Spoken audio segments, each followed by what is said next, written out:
Halo semua. Apa kabar untuk hari ini? Semoga harimu selalu menyenangkan ya bro. Selamat datang di channel YouTube saya. Tolong dibantu subscribe, like dan share ya, supaya saya terus semangat bikin kontennya. Wakakakak. Solen 3 chapter 57. Chapter 57 Depresi Musi.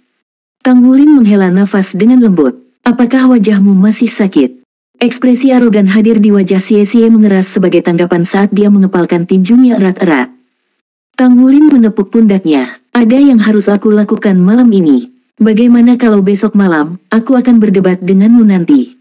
Setelah melalui beberapa pertandingan melawan Xie, Tanggulin tidak lagi melawan.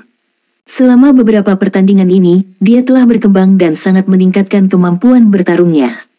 Stres yang diberikan Xie padanya tidak disadari. Karena kelas pagi berakhir lebih awal dari biasanya, Tanggulin tidak kembali ke asramanya. Sebagai gantinya, dia pergi ke akademi lanjutan.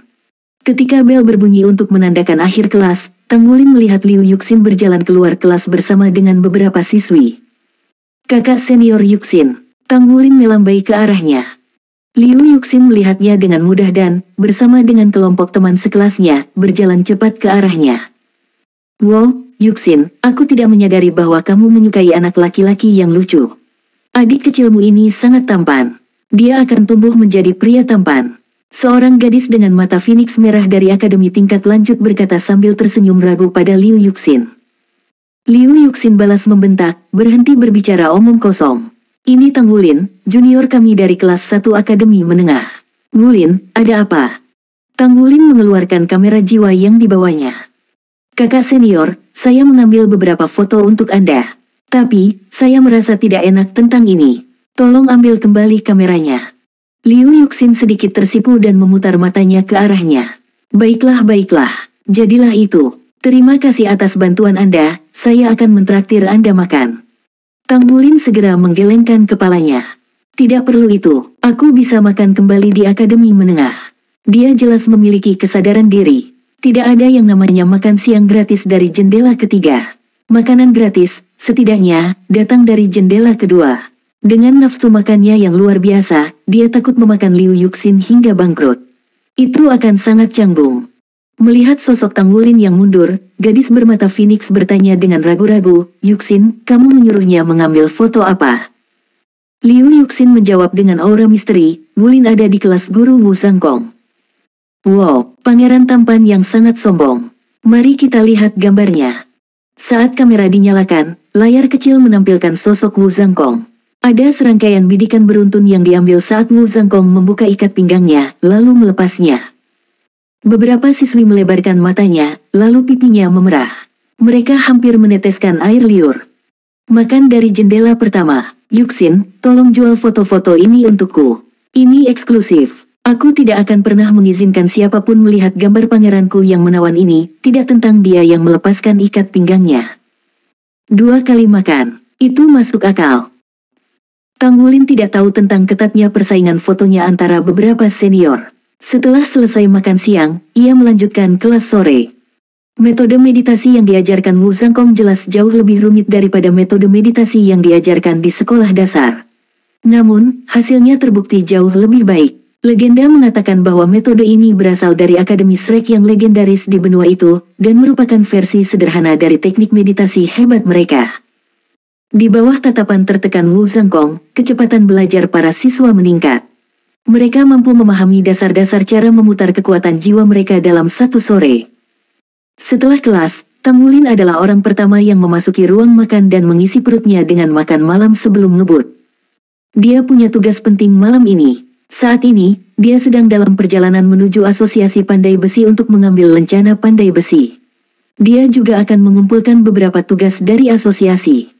Tabungan adalah yang paling penting baginya, terutama saat dia menyimpannya untuk jiwa bela diri 100 tahun yang menghabiskan 1 juta koin federasi. Jika dia cukup kaya di masa depan, dia ingin membeli makanan untuk dirinya sendiri dari jendela pertama. Tanggulin merasakan perbedaan yang berbeda di tubuhnya ketika dia makan dari jendela pertama pagi itu. Jika dia mampu membelinya setiap hari, betapa menyenangkannya itu. Dengan penuh semangat, dia keluar dari gerbang utama akademi. Saat dia bergerak agak jauh dari gerbang, sebuah mobil jiwa hitam melaju ke arah Tang Wulin. Terkejut, dia langsung membeku di tempat. Keluar dari jalan, suara tajam datang dari belakang. Tang Wulin menoleh untuk menemukan seorang gadis remaja berambut emas panjang menatapnya kembali. Tanpa sengaja, dia minggir. Gadis remaja itu melewatinya dan, pada saat itu, seorang sopir keluar dari mobil dan membukakan pintu untuknya. Tak lama setelah gadis remaja itu naik ke mobil, sopir itu menutup pintu dengan hati-hati sebelum kembali ke kursi pengemudi dan pergi. Hanya debu yang tersisa setelah mobil. Anak lain dari keluarga kaya mengatakan bahwa dia tidak iri adalah kebohongan. Namun, Tang Wulin tidak sepenuhnya cemburu. Dia percaya bahwa orang kaya pernah miskin dan bekerja sangat keras untuk mencapai posisi mereka sekarang. Dia percaya bahwa jika orang lain bisa melakukannya, dia juga bisa. Dengan senyuman di wajahnya, dia mengambil langkah panjang menuju asosiasi pandai besi. Musi sedang dalam mood yang buruk baru-baru ini. Seharusnya itu hari yang paling mulia 2 hari lalu. Namun, itu dirusak oleh perubahan keadaan yang tiba-tiba. Saat dia menyelesaikan penempaan dan pemurniannya dan telah lulus semua penilaian, sehingga mendapatkan gelar pandai besi peringkat kedua, dia diberitahu bahwa selama penilaiannya, seorang anak berusia 9 tahun berhasil dalam tes pandai besi peringkat kedua. 9 tahun, apakah itu mungkin? Ini benar-benar tidak bisa dipercaya. Sejak tidak lama setelah dia lahir, hobi favoritnya adalah mengamati ayahnya saat dia dipalsukan. Ayahnya telah menyebutkan bahwa proses penempaan yang kasar dan berat ini tidak cocok untuk anak perempuan, tetapi untuk laki-laki. Namun, sifat keras kepala dalam dirinya muncul dan dia berdiri dengan pilihannya untuk menjadi seorang pandai besi. Dia mulai berlatih pada usia 5 tahun, dan mulai membuat palu kecil. Ayahnya awalnya mengira itu adalah lelucon. Namun, setelah melihat kegigihannya selama 2 tahun, dan meniru setiap tindakannya, itu akhirnya menyentuh hati Presiden Asosiasi Pandai Besi Kota Issea, Mu Chen. Musi mewarisi jiwa bela diri ayahnya. Itu saja membuatnya cocok untuk menjadi pandai besi. Selain itu, dia bersedia melakukan upaya ekstra. Mu Chen tidak bisa membantu tetapi mencari beberapa ramuan langka untuk mencoba mempertahankan sosok putrinya. Saat dia berlatih untuk mendapatkan kekuatan yang memadai untuk menjadi pandai besi, sosoknya telah mengambil korban dan menjadi lebih kekar dalam prosesnya. Semangat Musi untuk menempa berasal dari lubuk hatinya. Dia secara resmi menjadi pandai besi peringkat pertama pada usia 11. Perkembangannya tumbuh dengan kecepatan yang menggembirakan di bawah asuhan Mu Chen. Tidak lama setelah ulang tahunnya yang ke-13, dia mengikuti tes peningkatan peringkat dan langsung lulus. Dia ingat dengan jelas bahwa ayahnya menyebutkan bahwa dia telah berkembang lebih cepat daripada orang lain seusianya. Bahwa dia layak disebut anak ajaib di dunia pandai besi. Namun, bagaimana dia bisa berbagi gelar pandai besi peringkat kedua ini dengan seorang bocah lelaki berusia 9 tahun? Pandai besi peringkat kedua. Dia juga sangat dihormati oleh surveyor. Faktanya, meskipun surveyor tidak menyebutkannya, tatapannya sendiri mengungkapkan perasaannya. Di matanya, anak laki-laki itu jelas lebih kuat darinya. Musi mendengar bahwa anak laki-laki ini akan berada di asosiasi pandai besi hari ini untuk mengambil rencananya. Dia sangat ingin melihat siapa anak laki-laki ini. Apakah dia memiliki 3 kepala dan 6 lengan? Solen 3 chapter 58. Chapter 58 melahirkan kehidupan. Tang Wulin mendongak untuk melihat palu besar di papan nama itu, sebelum mengambil langkah besar ke asosiasi pandai besi. Meskipun dia hanya pernah ke sini sekali sebelumnya, dia sudah menyukai tempat ini. Setelah tiba di Issea City, ini adalah satu-satunya tempat yang terasa familiar baginya. Ini juga tempat yang memberinya kepercayaan diri. Yun Xiaoling berdiri di belakang meja depan dan melihat Tang Wulin begitu dia masuk.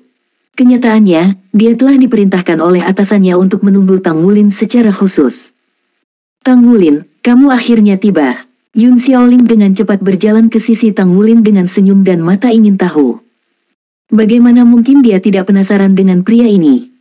Pada usia 9 tahun, dia menjadi pandai besi peringkat 2. Bagaimana dia mencapai prestasi ini? Kabarnya, dia sudah memecahkan rekor markas. Rekor pandai besi peringkat pertama termuda di asosiasi pandai besi dipegang oleh presiden mereka saat ini dengan rekor berusia 8 tahun. Namun, presiden telah menjadi pandai besi peringkat 2 pada usia 11 tahun. Presiden lebih lambat dari Tang Wulin 2 tahun. Asosiasi sangat menghargai anak ini dan telah memerintahkan para karyawan untuk segera membawanya ke atas menara begitu dia tiba. Halo, kakak Xiaoling. Ingatan Tang Wulin luar biasa, dan dia dengan jelas mengingat nama kakak perempuan ini. Yun Xiaoling tersenyum. Kamu benar-benar tangguh. Aku dengar kamu lulus tes pandai besi peringkat kedua. Saat Yun Xiaoling berbicara, dia membungkuk dan menatap langsung kedua mata indah Tang Wulin. Wajah Tang Wulin memerah karena malu. Tidak mungkin, saya hanya beruntung. Yun Xiaoling terkikik. Kamu masih sangat muda tapi kamu sangat rendah hati. Ayo sekarang, aku akan membawamu. Terima kasih kakak. Setelah masuk ke lift jiwa, Tang Wulin terkejut melihat Yun Xiaoling menekan tombol ke lantai tertinggi. Kakak Xiaoling, kemana kita pergi?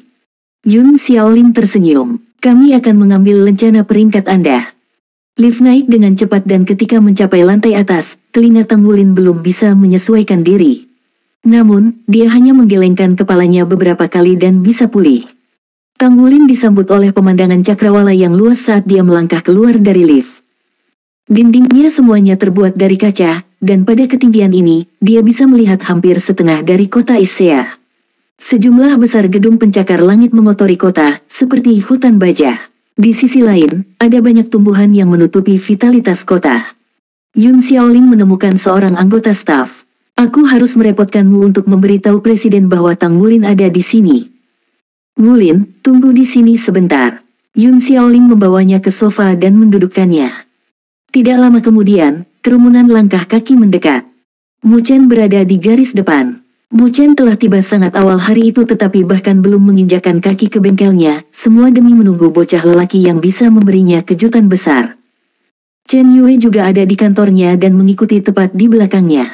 Jika yang lain di asosiasi pandai besi tahu bahwa kedua sosok ini telah menunggu sepanjang hari untuk seorang anak, mereka bahkan tidak akan tahu harus berpikir apa. Tepat di belakang dua sosok ini, tepatnya adalah Musi.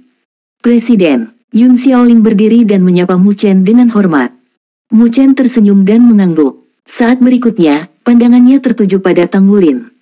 Ketika Tang Wulin mendengar Yun Xiaoling memanggilnya presiden, dia berdiri dan menatap Chen Yue. Chen Yue berjalan ke sisinya dan berkata sambil tersenyum, Wulin, ini adalah presiden asosiasi pandai besi, Mu Chen. Dia juga Saint Craftsman peringkat pandai besi paling terkenal di benua. Saint Craftsman, mata Tang Wulin mulai berbinar. Mang Tian telah menyebutkan Saint Craftsman kepadanya sebelumnya. Hanya pandai besi peringkat ke-7 dan ke-8 yang bisa mendapatkan gelar Saint Craftsman. Dia tidak pernah menyangka akan bertemu secepat ini. Presiden ini bahkan tidak terlihat jauh lebih tua dari gurunya sendiri. Dia benar-benar tangguh. Apakah itu lencana Saint Craftsman yang dia kenakan di perutnya? 8 bintang. Saint Craftsman bintang 8. Halo, Presiden. Tang Wulin buru-buru melangkah maju dan membungkuk. Itu kamu, suara heran datang dari Musi, yang berada di sisi Mu Chen. Bagi Musi, inilah pria yang telah mencuri semua pusat perhatian darinya. Faktanya, inilah orang yang mencuri pusat perhatian dari semua pandai besi di generasinya. Tang Wulin sedikit tertegun saat melihat Musi. Apa yang dilakukan gadis kaya ini di sini? Mu Chen memandang putrinya dengan heran. Sisi, apakah kamu saling kenal? Musi melihat ke arah Tang Wulin dan berkata, kami tidak kenal. Tapi sepertinya kita menghadiri akademi yang sama. Mu Chen tersenyum. Tang Wulin, kamu kelas berapa di Issea Academy? Tang Wulin berkata, saya masuk akademi sebagai murid baru tahun ini. Aku di kelas 1, kelas 5. Ketika dia mendengar dua kata, kelas 5, ekspresi Musi segera mengungkapkan sedikit penghinaan. Secara alami, dia tahu apa yang diwakili oleh kelas 5. Itu adalah kelas yang penuh dengan orang-orang tak berguna yang tidak akan pernah bisa menjadi Grandmaster jiwa. Namun, sikap Mu Chen tidak berubah ketika dia mendengar di kelas apa Tang Wulin berada. Aku mendengar dari Chen Yue bahwa kamu lulus tes peringkat kedua. Itu benar-benar pencapaian yang luar biasa. Kamu harus tahu bahwa kamu telah membuat rekor baru di Blacksmith Association. Kami benar-benar merasa bahwa Anda layak menjadi penerus kami. Wajah kecil Tang Wulin menjadi merah karena malu. Dia tidak tahu bagaimana dia harus menanggapi ketika dihadapkan dengan pujian dari orang lain. Dia meluangkan waktu sejenak untuk berpikir sebelum berkata, Paman Presiden, bisakah saya mendapatkan lencana sekarang dan mulai melakukan tugas tempah? Mu Chen tertawa. Tentu saja Anda bisa. Chen Yue tersenyum. Presiden menunggu Anda sepanjang hari untuk secara pribadi memberikan lencana Anda. Yun Xiaoling sudah berjalan dari samping, membawa nampan perak dengan kain merah di atasnya. Dan di atas kain itu, ada lencana. Lencana itu berbentuk segi enam, dengan latar belakang biru, palu yang menonjol dan 2 bintang putih tertanam di dalamnya. Terlepas dari apakah itu pengrajin meisya, pandai besi, atau bahkan teknisi, semua lencana peringkat mereka terlihat hampir sama. Semua lencana peringkat pertama dan kedua memiliki latar belakang biru dan bintang putih. Hanya di peringkat ketiga akan ada perubahan. Mu Chen secara pribadi menempatkan lencana di payut astri serak kanan Tang Wulin. Senyumannya lenyap dan dia menjadi serius. Sejak saat itu, Anda adalah anggota dari Asosiasi Pandai Besi. Sebagai seorang pandai besi, saya harap Anda dengan sungguh-sungguh menyelesaikan semua pekerjaan penempaan Anda. Gunakan jiwa Anda untuk memahami, dan hidup Anda untuk mencapai pencerahan. Seorang pandai besi sejati tidak hanya menempa logam, melainkan akan melahirkan kehidupan untuknya. Melahirkan hidup, kedua kata ini sederhana, tetapi bisa membangkitkan sikap apatis sekalipun. Dikombinasikan dengan pemahamannya tentang 1000 perbaikan, Tang Wulin merasa seolah-olah sebuah pintu besar telah dibuka oleh celah kecil untuknya. Tang Wulin dengan lembut menyentuh lencananya dan rasa dingin yang sederhana menyebabkan rasa pencapaian yang belum pernah terjadi sebelumnya menyala di dalam dirinya. Akhirnya, dia resmi menjadi pandai besi. Saya ingin bersaing dengan Anda. Musi tiba-tiba menyela dari sisi Mu Chen. Wajah yang tidak yakin menatap Tang Wulin. Baru sekarang Tang Wulin memperhatikan bahwa di perutnya ada lencana yang identik. Soul Land 3 Chapter 59. Chapter 59 menerima tugas. Melihat Musi mengamatinya dengan sepasang mata yang memprovokasi, Tang Wulin bingung sesaat sebelum memutuskan untuk menolak tawarannya. Saya tidak berkompetisi. Dia berbalik ke arah Mu Chen. Paman Presiden, kemana saya bisa pergi untuk menerima tugas dari asosiasi? Mu Chen melirik Musi yang mencegahnya untuk mengungkapkan pikirannya sebelum tersenyum kembali pada Tang Wulin. Saudara Chen akan membawamu ke sana. Anda sekarang menjadi bagian dari keluarga besar asosiasi kami setelah berhasil lulus ujian. Jika Anda menemui kesulitan di masa depan, Anda dapat mengajukan permohonan bantuan dari asosiasi. Meskipun asosiasi pandai besi kita bukanlah asosiasi terkuat di sekitar, itu pasti yang paling bersatu. Saat dia berbicara tentang kata bersatu, dia menatap tajam putrinya. Musi, dengan ekspresi tidak puas, menundukkan kepalanya dan cemberut. Ikuti aku kalau begitu, kata Chen Yue sambil tersenyum. Setelah Musi mengirim Tang Wulin dan Chen Yue pergi dengan matanya, dia tidak bisa lagi menunggu sebelum melontarkan pertanyaan kepada ayahnya. Ayah, mengapa kamu mencegahku untuk bertanding dengannya? Wajah Mu Chen menjadi gelap. Sikap yang begitu lancang. Untuk apa Anda mengambil tempat ini? Ini adalah asosiasi pandai besi. Sebagai anggota asosiasi, terutama sebagai putri saya, setiap kata dan tindakan Anda mewakili asosiasi. Anak ini baru saja bergabung dengan asosiasi kami, bagaimana jika kamu membuatnya takut? Anda harus bersaing dengannya ketika Anda berdua sudah akrab satu sama lain. Sampai saat itu, jika Anda masih ingin berkompetisi dengannya, saya tidak akan menghentikan Anda. Tetapi Anda harus mengadakan kontes seperti itu secara pribadi. Bukankah dia juniormu? Kau harus menjaga matamu tetap terbuka dan mengawasinya terutama.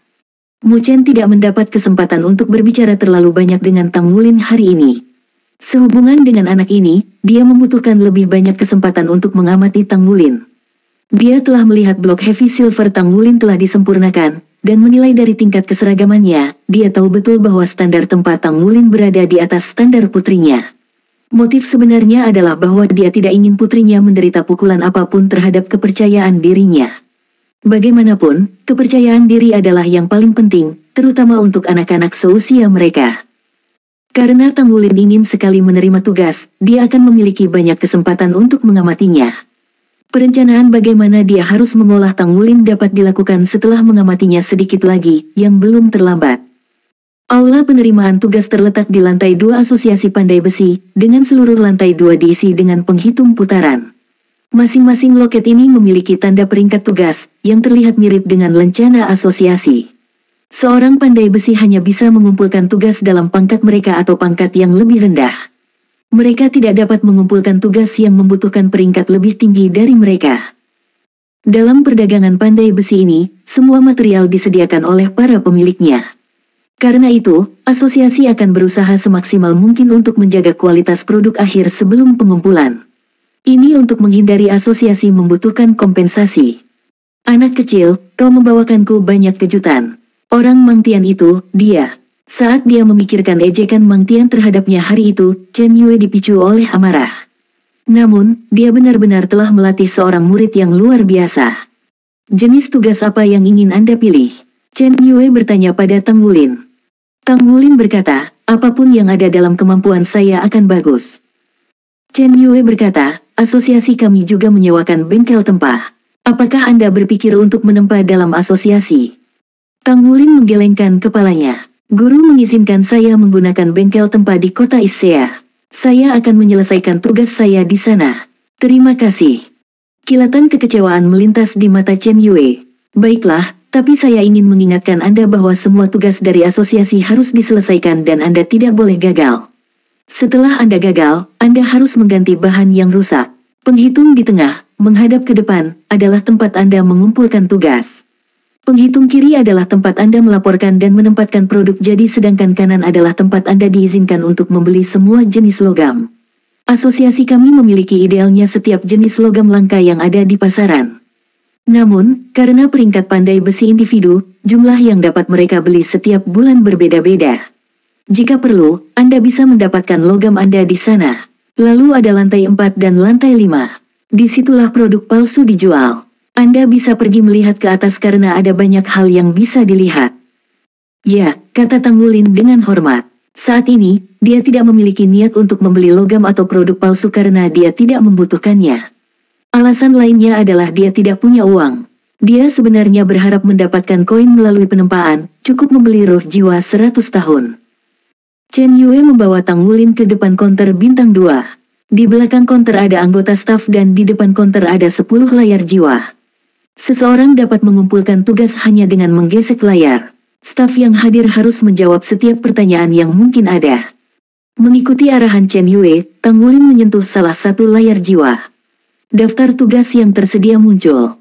Di depan ada ringkasan tugas, diikuti dengan kuantitas dan pembayaran. Asosiasi akan mengambil 10% dari pembayaran sementara sisanya untuk Anda. Setelah mendengarkan kata-kata Chen Yue, tatapan Tang Wulin menajam. Tugas 1 sempurnakan besi naga langit yang langka. Persyaratan, 100 refined, waktu 30 hari, kuantitas 10. Pembayaran, harga satuan 2.000 koin federasi. Jadi, seseorang akan mendapatkan total 20.000 koin federasi ketika mereka berhasil memperbaiki 10 buah besi naga langit. Bagi Tang Wulin, ini pasti jumlah yang besar. Setelah menyelesaikan 1000 perbaikan pada sepotong perak berat, itu memberinya kepercayaan diri untuk berhasil memurnikan sejumlah besar logam langka. Baginya, pandai besi adalah karir yang sangat menguntungkan.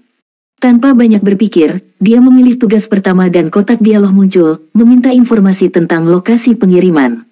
Tak lama setelah dia menyelesaikannya, layar meminta lencana blacksmith miliknya. Tang Wulin mencabut lencananya dan meletakkannya. Selamat, pandai besi peringkat kedua Tang Wulin. Anda telah berhasil menerima tugas penempaan peringkat kedua untuk memurnikan besi naga langit. Materi akan dikirim ke lokasi yang Anda tunjukkan dalam 3 hari. Lencananya terpental. Itu saja. Tang Wulin mengangkat kepalanya ke arah Chen Yue. Chen Yue mengangguk. Bukankah itu sederhana? Namun, saya harus mengingatkan Anda karena ini adalah tugas pertama Anda harus sangat berhati-hati. Meskipun pembayaran yang disebutkan adalah jumlah yang lumayan besar, banyak pandai besi tidak memiliki gaji yang tinggi karena mereka tidak dapat menyelesaikan setiap tugas dengan sempurna. Jika ada cacat pada produk, pandai besi harus merogoh sakunya sendiri untuk mendapatkan jumlah yang diperoleh untuk membeli bahan baru, yang biasanya jumlahnya besar. Ya, Master Chen. Saya akan sangat berhati-hati. Dada Tang Wulin menegang saat dia memperhatikan saran Chen Yue dengan cepat. Apakah Anda memiliki nomor komunikator? Chen Yue bertanya. Tang Wulin menggelengkan kepalanya dan tersipu. Bagaimana dia memiliki cukup uang untuk membeli seorang komunikator jiwa? Chen Yue menyeringai. Kalau begitu, ini 2 item untukmu. Soul Land 3 Chapter 60. Chapter 60 dikelilingi. Chen Yue tersenyum dan berkata, jiwa komunikator diberikan kepada anggota baru dari asosiasi. Karena setiap pandai besi memiliki satu, Anda dapat menganggapnya sebagai salah satu keuntungan bergabung dengan asosiasi. Adapun cincin ini, Presiden ingin saya memberikannya kepada Anda. Dia bilang itu hanya pinjaman sementara. Ini memiliki ruang 10 meter kubik, jadi akan mudah ketika Anda menyerahkan pekerjaan Anda. Bagaimana lagi Anda bisa membawa semua logam yang diperlukan untuk tugas itu? Bahkan ada manfaatnya. Cincin penyimpanan ini terlalu berharga. Tanggulin bahkan tidak bisa memahami nilai sebuah cincin dengan 10 meter kubik ruang penyimpanan. Chen Yue meletakkan kedua barang itu ke tangan Tanggulin. Ambil. Ini akan baik-baik saja selama Anda menyelesaikan beberapa tugas dari asosiasi. Anggap saja cincin ini sebagai sesuatu yang dikeluarkan asosiasi untuk Anda. Biasanya hanya diberikan kepada pandai besi peringkat 4, tetapi Presiden percaya bahwa Anda pasti akan menjadi pandai besi peringkat keempat di masa depan. Jangan mengecewakan kami. Tanggulin mundur selangkah dan berlutut di depan Chen Yue. Saya harus berterima kasih, Grandmaster Chen Yue, dan Presiden. Chen Yue membantunya berdiri, lalu mengusap kepalanya sambil tersenyum.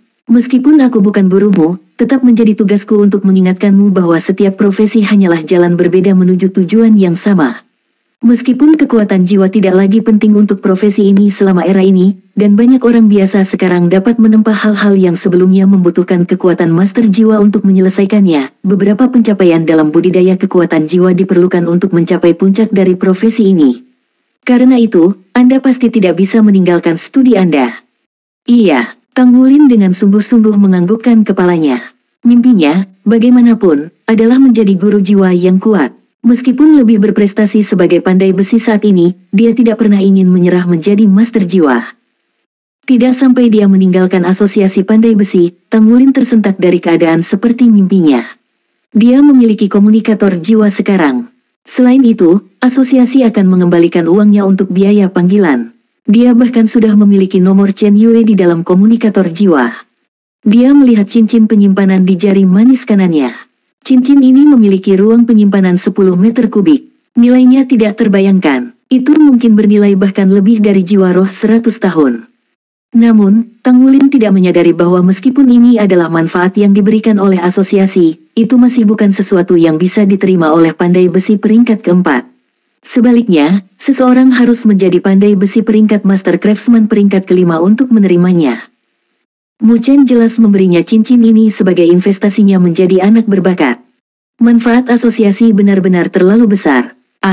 Tanggulin tiba-tiba teringat sesuatu yang harus dia lakukan. Dia bukan hanya seorang pandai besi, dia juga seorang master jiwa.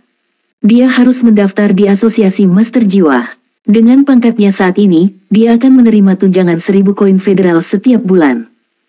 Setelah bertanya-tanya sedikit, dia menemukan bahwa asosiasi jiwa guru tidak terlalu jauh. Karena belum terlambat, dia mungkin saja mampir. Asosiasi jiwa guru berukuran hampir sama dengan asosiasi pandai besi. Sebagai guru jiwa satu cincin, Tanggulin hanya bisa memasuki lantai pertama asosiasi guru jiwa. Setelah menunjukkan cincin jiwanya, dia bisa mendaftar dan diberi 1000 koin federal. Pengalamannya di asosiasi master jiwa berbeda dari yang ada di asosiasi pandai besi. Di tempat ini, tidak ada yang akan memperhatikan bocah dengan jiwa roh 10 tahun. Namun, Tanggulin masih sangat senang dengan perolehannya hari ini. Ketika dia kembali ke kamar asramanya, dia menemukan bahwa Yun Xiao, Zhou Zhangqi dan Xie Xie semuanya sudah bermeditasi. Dia diam-diam naik ke tempat tidurnya sendiri dan mulai bermeditasi sesuai dengan apa yang telah diajarkan Wu Zhangkong kepada mereka hari ini. Guru Wu telah mengatakan bahwa dia akan mulai melatih Tanggulin dan Xie Xie keesokan harinya. Tanggulin tidak bisa tidak bertanya-tanya metode apa yang akan dia gunakan. Dia mulai memutar kekuatan jiwanya dalam pola yang bahkan lebih rumit. Segera setelah itu, Tanggulin memasuki kondisi meditasi. Kekuatan jiwanya yang lemah mulai beredar menuju meridiannya, menyatu sedikit demi sedikit. Dini hari. Ketika Tanggulin selesai bermeditasi, dia heran menemukan bahwa Xie Xie telah menghilang dan matahari telah terbit. Ini adalah pertama kalinya dia mencoba metode meditasi baru ini, dan dia bangun lebih lambat dari sebelumnya. Dia segera turun dari tempat tidurnya dan berlari untuk membasuh muka dan membilas mulutnya. Bagi Tanggulin, waktu makan adalah waktu terpenting dalam sehari. Tanggulin dengan gembira berlari menuju pintu asrama.